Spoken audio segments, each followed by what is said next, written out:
City of Stevens Point Police and Fire Commission meeting, recorded February 1st, 2022. I'm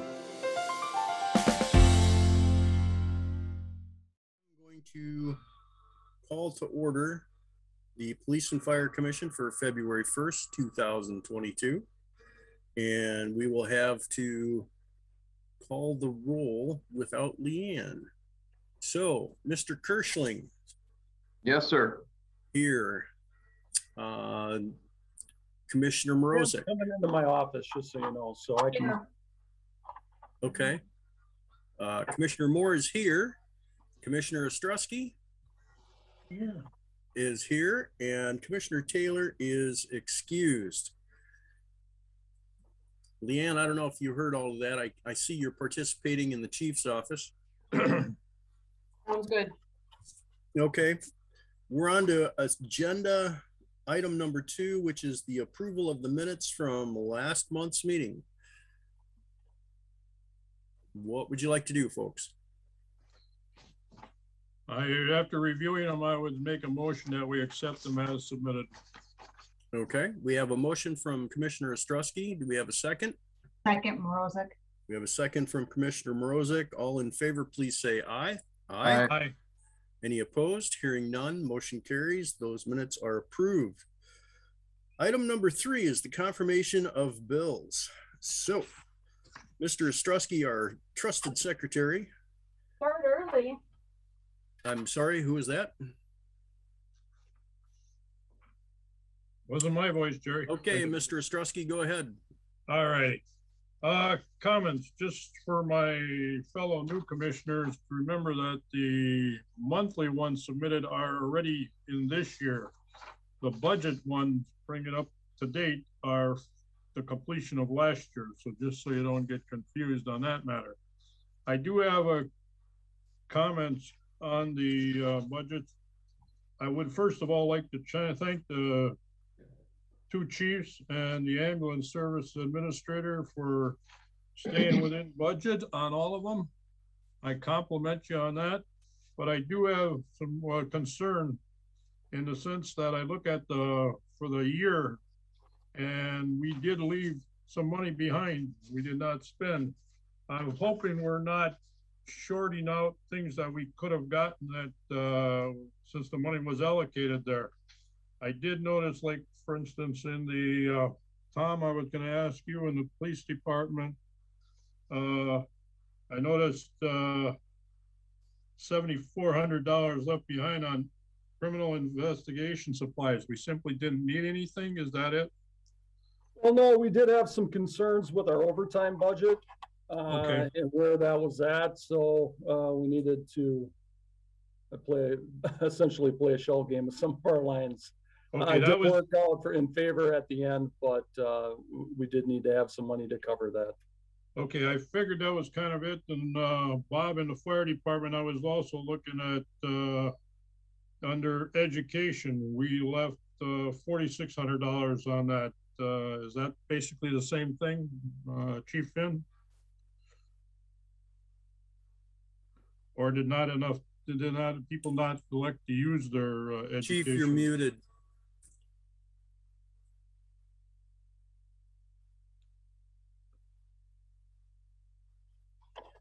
I have to look to see if it's under education reimbursement or education that we send to school.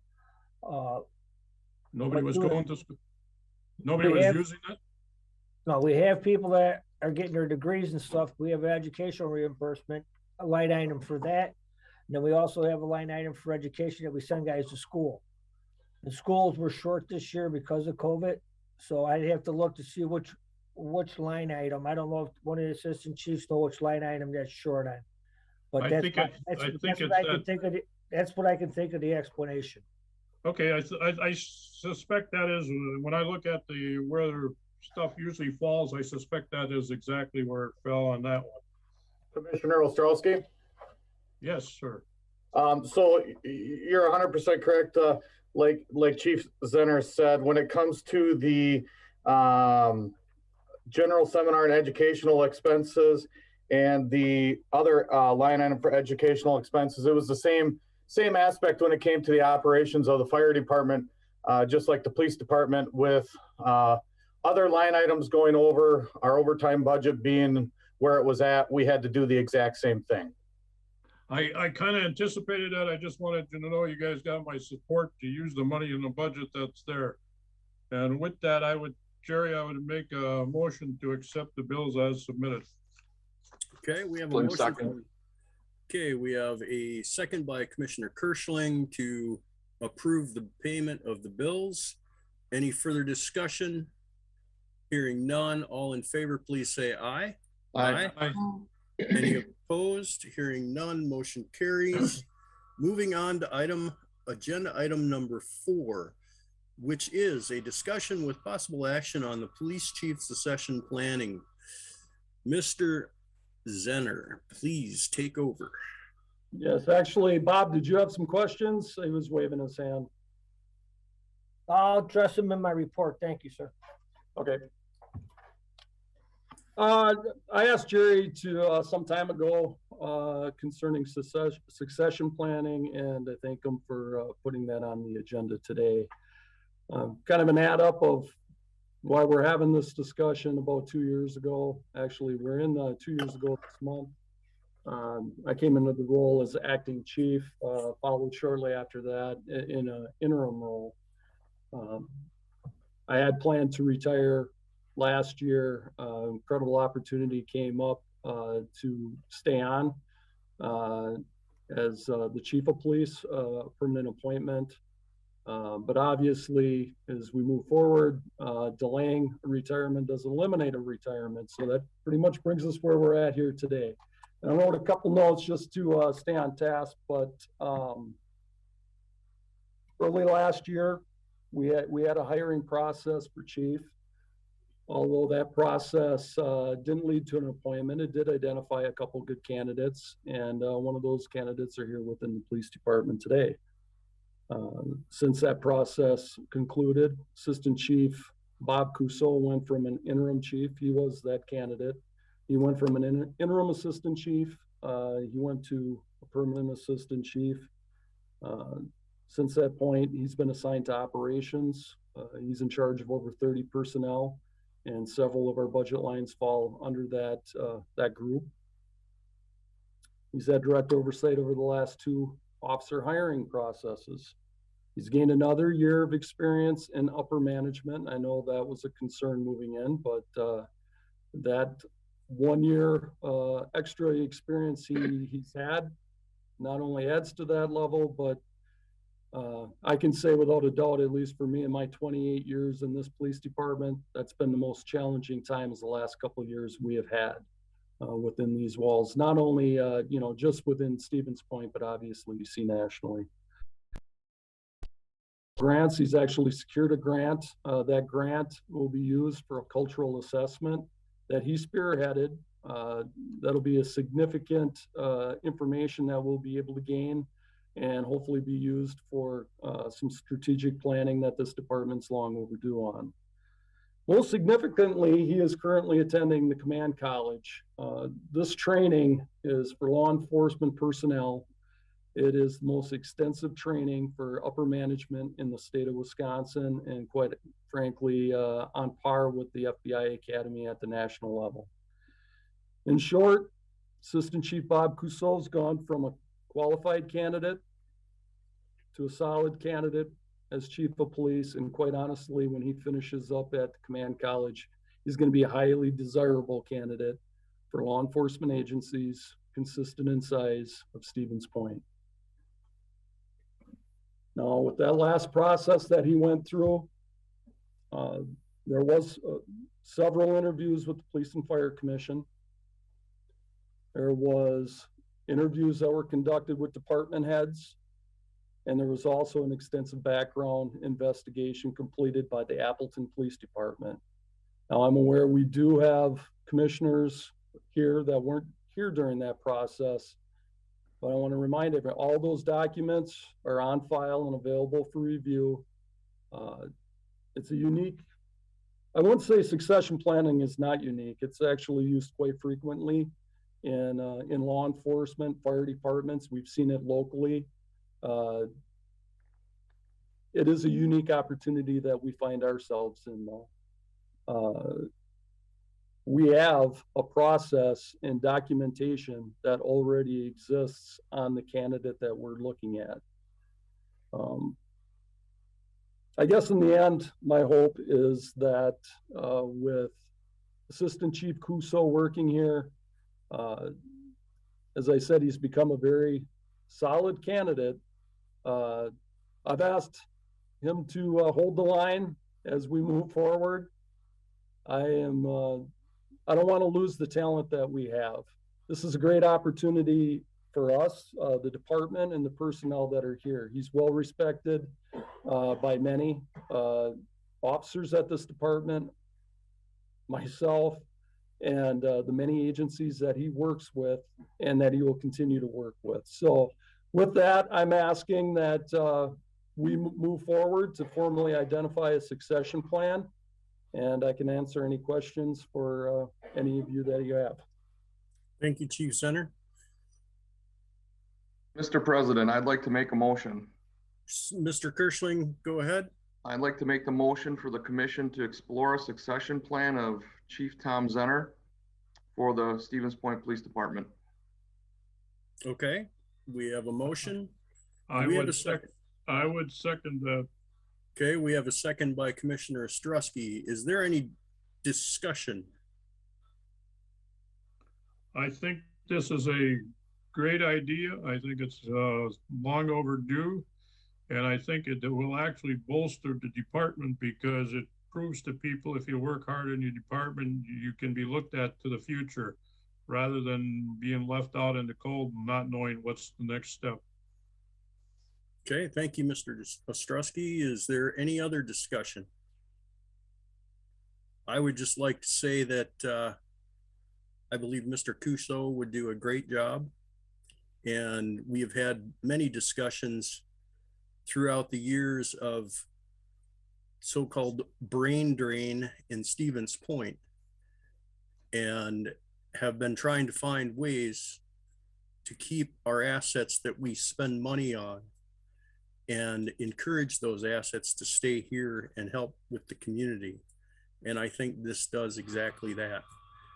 So I will be in support of this. Any other comments? All in favor, please say aye. Aye. Aye. Any opposed? Hearing none, motion carries. Okay, congratulations. Moving on to the police chief's report, agenda item number 5, Chief Zenner. A couple things I wanted to point out. One, I wanted to address too, I didn't get it on the report. We do have a recognition banquet. We, with COVID last year, we did not have our recognition banquet for our coin recipients and our volunteers. That will be short notice tomorrow at Rookies. You know, obviously with notice, we at times have had PFC members attend, but y'all can't come at once, obviously. So I will leave it up to that. If anyone wants to come, that starts at 5:30. And I think we have 30 people coming at this point. So it's an excellent event. It's addressing not only the coin recipients from this past year, but the ones that unfortunately were unable to attend in 2020. So with that, notes of interest that I just wanted to highlight also, Motorola Spillman, our records management system has gone live. Software, we've had our moments. We've had some struggles. I'm sure Chief Finn will add on to that too. So, but we will get through it. It's a great program. It's used by multiple agencies within the state. And I'm confident. A special hat off to Lieutenant Jeremy Mueller, who at the police department has been our point of contact. He's been, I don't know, a bit of a piñata here for a while, getting punched around by many officers with some concerns, but we'll get through it, like I said, but he's done an outstanding job. Also, with the new year, we've had some movement within the department. This is something that we do, part of succession planning, getting people experience within the department. Lieutenant Dana Williams who has served outstanding as our PIO and administrative lieutenant position, will be moving to the head of our investigations bureau. She's got prior history in the investigation, so seamless transition. She's also getting up to speed on our property evidence that she'll be taking over. Lieutenant Brian Brooks, who did an outstanding job in our investigations bureau. We're going to give him some experience out on patrol. He came out there briefly and then went into the investigations bureau. So he'll be heading, I believe, Squad C on patrol. And actually, he is currently here today. And also taking over our PIO and administrative lieutenant position is Lieutenant Joe Johnson. He'll also be heading parking in that role. You may be familiar with his name. He's the one that does our use of force reporting. And once again, as I keep teasing, I will have him before the Police and Fire Commission, hopefully next month, to give a brief presentation on what goes into that reporting and what's identified as a use of force. Other than that, one last officer I want to notice is Detective Kent Lipak. He was nominated. This actually came through Plover Police Department, so hats off to Plover PD. It was an investigation involving a homicide that took place. We worked very closely with our neighboring agencies, in particular with Plover PD. We had our detectives down there. This was an investigation involving the Cypher homicide investigation. He was noticed, and let me get it right, I don't know if I wrote the notes on, an award for investigative excellence. And as I've said many times, Kent Lipak is second to none when it comes to as an investigative officer. He's a long member of our investigative team, and this was well received and well deserved. Congratulations. Chief, is there anything else? No, I guess looking at it real quick, we did see a bit of a spike on our emergency commitments. Welfare checks were consistent with our mental health calls, but we did go this month. I believe that's a spike that we haven't seen that many. Not to say we haven't dealt with that many mental health calls, but that is a jump in calls for service or emergency commitments. And at the end of the month, I just did a real quick mark on our report. January 27th, we did have an overdose death in the city. At this point, suspected to be heroin, but that is an ongoing investigation. Okay. Any other questions, comments, motion? Yes, Mr. Ostrowski. Chief, on the mental health part of it, when you say 34 welfare checks, that's outside of the 16 commitments between the 6 emergency and the 10 voluntary? Or are those 34 including those 16? Those are included in most cases. Okay. That's within. I will say that I've been tracking that number, and that is a dramatic increase, and it concerns me considerably. Yes. But I see across the nation, I was just witnessing a report 2 days ago about that subject, and that is all over the place. Not to say that makes it easy. Not to say that makes it any easier for us. It is a growing problem. It's not unique to Stevens Point. We've talked about it many times.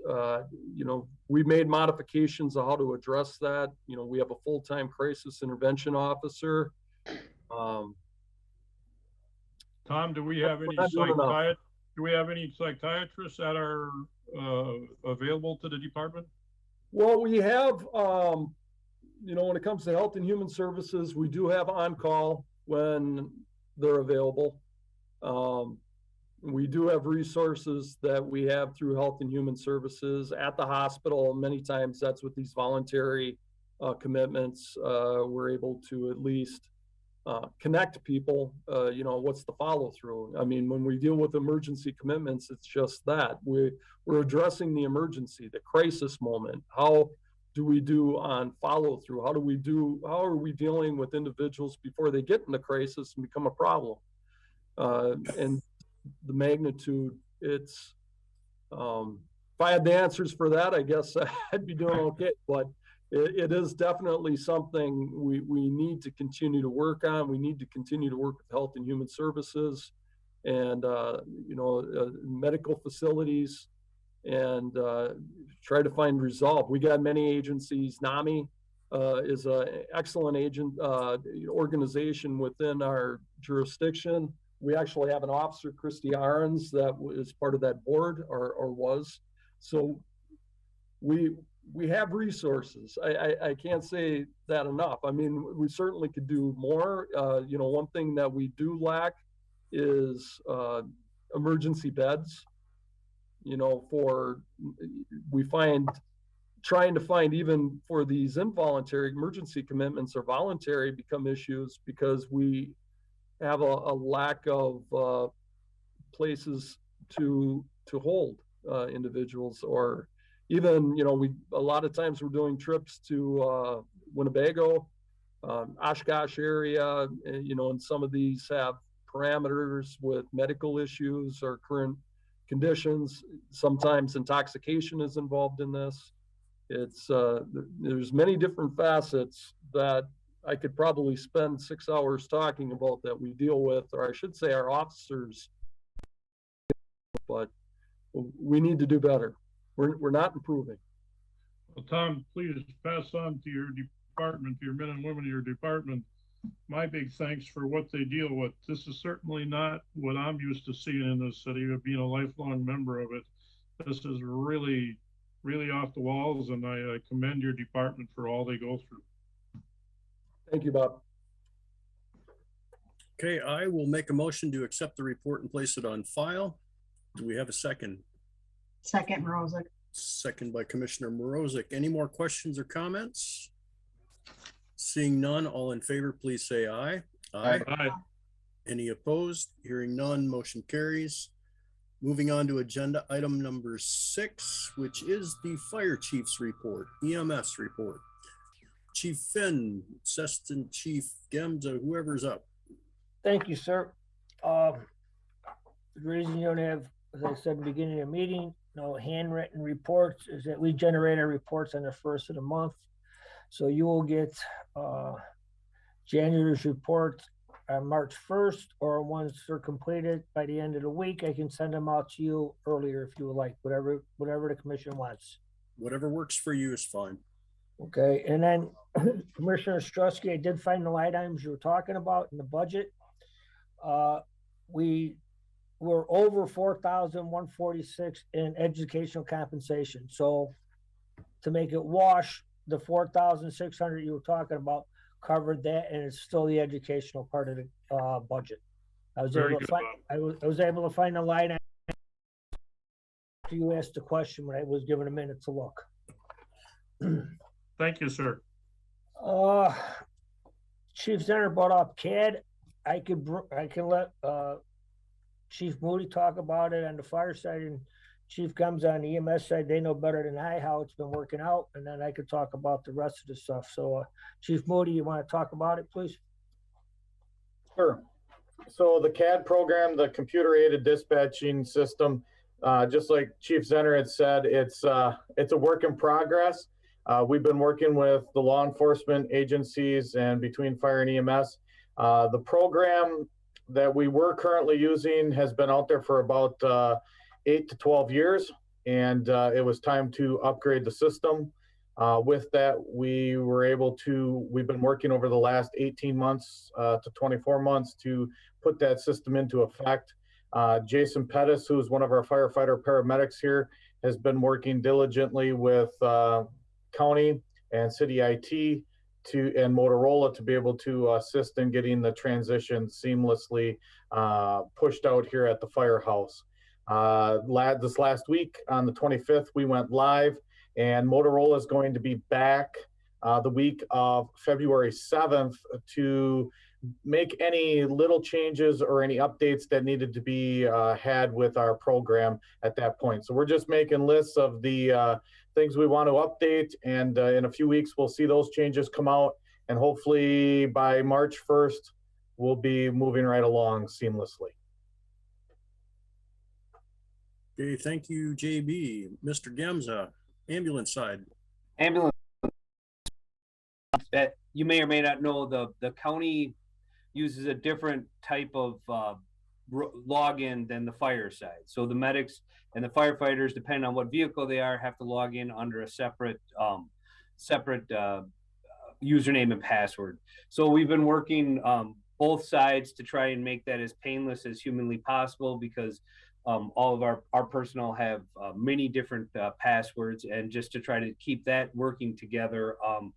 So each morning now, what we do to make sure that the CAD's working is I come in and we sit down and with the crew, and we just ensure that everybody's able to log in, because what we found is that with new programs and new systems, it's good. They got minds of their own, and sometimes you have no idea what actually just happened. And so therefore we can work with county IT. I can say that they've all been very receptive to us.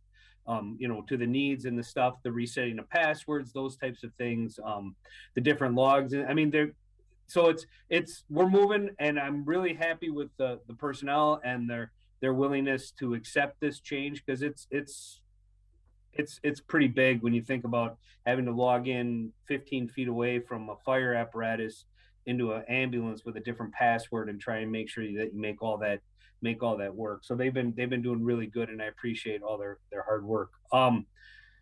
As you know, in some of our capital and in some of our computer budget areas, we have the data integration with image trends, and the image trends is our PCR report. What image trends and Motorola were able to do was to make a connection, a data connection between the reports and the CAD. So right now, between fire and EMS, they're working on making sure that the information that is given to the medics and the fire officers during their call on the CAD side is dumped directly into their PCR, which then really does save our personnel time in just re-entering data. Because if it said like 1500 Smith Street, that would go right into their report right away. If it said that Joe Gemza and JB Moody were on that call, that goes right into that report. They also have a neat little narrative in there that they'll be able to send over all the CAD notes right into the report, so that if there's ever any question, it just adds to that. So we're excited. We're working with Image Trends and County IT on that, and that should be a huge boost to our personnel's writing of reports and stuff like that. The Phoenix G2 system, which is the station alerting system, that is scheduled to move forward in March. So that will also connect to the CAD system, and that will alert our station. That will give them the scrolling addresses. It will give them the ramped up lights, the tones that will come up in a slower thing, all proven to protect the firefighters' health and safety during calls or prior to calls. So all that will be integrated in March after Motorola. We've worked with the county, and once Motorola got up and running, then we'll be able to link those together. So it's been a kind of a busy first of the year when it comes to IT and computers and all those kinds of things. Thank you, Mr. Gemza. Chief Finn, back to you. Hey, some of you may or may not know, is Heart Healthy Month. We have a heart with red bulbs that keep the heart red. One black bulb goes in for a heart attack or sudden cardiac arrest. So far, we have one black bulb. There was videos made, and we will be dropping videos on our social media pages one a week. And I want to thank Alder Mary Kneebone for being appearance in one of the videos. She would know better than I don't remember the other alders in case she wants to mention them, but it was greatly appreciated, and I think they had fun doing them. So I wanted to mention that. Also, we have that the fire marshal put together. a video on smoking with oxygen and the dangers that it's caused. And we've had 3 deaths here over the last 6-7 years of people smoking with oxygen. But I just want to tell you like how much this is seen. There's been, as of today's date, 15,932 individual Facebook users saw our post. 9,633 has watched the video. It's reached Wisconsin, Michigan, Pennsylvania, Wyoming, Illinois, Tennessee, Georgia, Washington, Florida, and Texas. It's reached Canada, Germany, Poland, Australia, Uganda, United Kingdom, the Philippines, India, and Mongolia. So, and I'll talk about Drew in a minute, but his talents are going to be missed. He's a worldwide producer, director, and also a shout out to Sarah from community, John Quirk's office. It couldn't have been done without her help either. I'd like to talk about our fire academy. Our second graduating class will graduate February 10th after 5 weeks of training. They will go on a couple swings and not count as manpower, and then be counted as manpower. The next hiring process will take place probably around the 3rd week of February, if I remember right. And we'll go out there to hire new candidates. I also want to give shout out to the Stevens Point Police Department and again Fire Marshal Egan. As you know, we signed an MOU with the police department to do fire investigations. Recently we had a structure fire that a few people went to the hospital, but because of the collaborative effort between the fire department and the police department was able to make an arrest on a juvenile, and I can't really get into the case because it's juvenile, but it just goes to show you that the teamwork and the teamwork concept and how successfully it worked. Because there's people at the hospital, they had investigators on the scene, fire and police, and at the hospital there was police officers doing interviews, and it was an outcome that no one wants, but hopefully eventually it'll get the outcome that we want. And then on a sad note, as many of you know, Fire Marshal Egan's last day is Thursday. Drew was hired in 2015. He was at the position of Fire Marshal in 2018 for a 7-year total here. And you hear me talk about a lot since he's been Fire Marshal about our social media pages and the videos, the public education videos he's made. I can honestly say Drew outdid my expectation tenfold. He took a fire prevention program that I thought was very antiquated, outdated, and had different voices out there on a yearly basis, and he's made it a professional fire prevention bureau. He has taken, as you can see with the videos, our public education. He's also involved with our explorers, who's also in charge of, or was going to be in charge of, our fire investigation team. He's going to be hard to replace. You always hate to use real young talent like Drew, but I wish him well in his next endeavor. He's going to go work for a private insurance company, and I wish him nothing but the best. And unless somebody else has something else to say, that's the end of my report. I don't know if Joe or JB have anything to say. Anyone? Either of you? Okay. President Moore. Yes. I'll take the opportunity to thank Alder Zarazua and Alder Mark Christensen, and in particular Alder Keemer. We all thought we were just going to do some background singing and dancing, and Alder Keemer ended up doing a really great impersonation of hands-only CPR for about 30 or 40 minutes, I think, and we really did have a very good time. So she's really the hero of the video. So kudos to those other alders, and thank you, Chief Gemza, for allowing us the opportunity to participate in Heart Month activities. It was a real pleasure and an honor. So we'll hope this is the first of many collaborations. Thank you for that report. Okay, we have no other reports to give. What would you folks like to do? We need a motion to accept the report and place it on file. I'll make that motion. Kirschling, second. Okay, we have a second by Kirschling. Any other comments? Seeing none, all in favor, please say aye.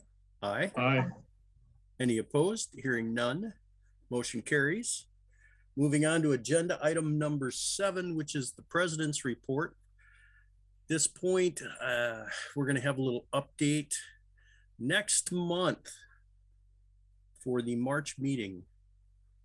I think it's time that we all shared the same room with each other again, and we go back to live meetings and get away from this Zoom stuff. So provided there's no huge outbreak or anything like that, plan on attending at the community room in the police department on the normal scheduled time for a police and fire commission in-person meeting. That'll be March 1st, Jerry? I don't know. I don't have a calendar in front of me, Joe. Whatever the regular time would be. First All Tuesday of March, 2 o'clock. It would be March 1st. Okay. Okay, very good. And with that, then we're going to have a update on the fire chief issue. We are in the middle of doing background checks and reference checks and the rest of our due diligence. Those will be done soon, and we should be able to make a formal offer of employment that will be contingent upon passing all of the other normal standard requirements for the new fire chief. Hopefully we will have all of that done by February 14th. So it's in the works. We're getting there. Please be patient. We're almost done.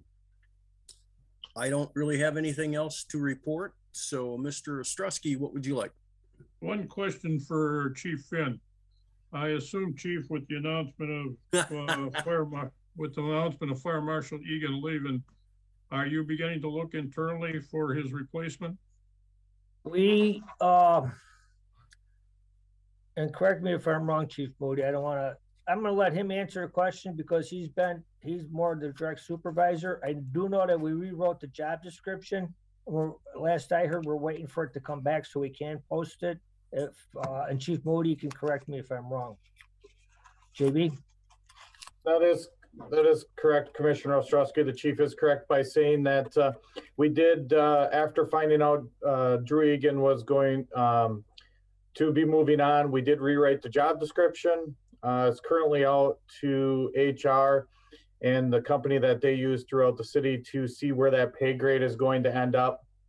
Then the plan is, once we get that back, to post that position and for about approximately 30 days, and then run the hiring process and have somebody new in the position as soon as possible.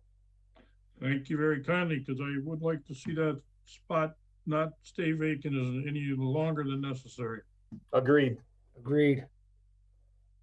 All right, folks. Well, I guess that's everything on my agenda and all of that. So I will say that we are now adjourned.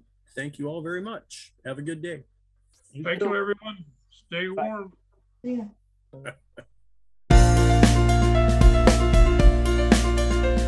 A video of this meeting is available for viewing on the city's website, stevenspoint.com/videos.